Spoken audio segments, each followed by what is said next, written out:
علیکم بانوانی عزیز، یک عکس بهترین بهر شما. مرامت نمکگیرک آوردیم از فیرمای کوکمارا. صفاتشون بنهایت خوب، صفات بالان قطعی استحصال شدگی.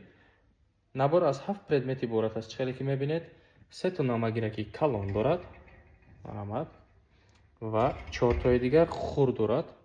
سرپوششون رزین دارند و مستحکم محکم میشوند، به زودی هوی نمیشوند. تگویشون باشد پچتی کوکمارا دارد.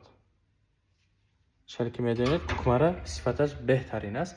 کامپلکت در دو گل اومدگی، در دو رنگ، آن خیلی سیاه و سفید.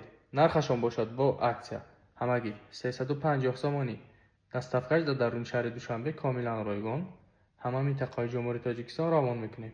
برای درخواست کردن باشد بر رقم‌های در زیر ویدیو زنگ زنید یا با واتساپ و دایرکت ما مراجعه نمایید.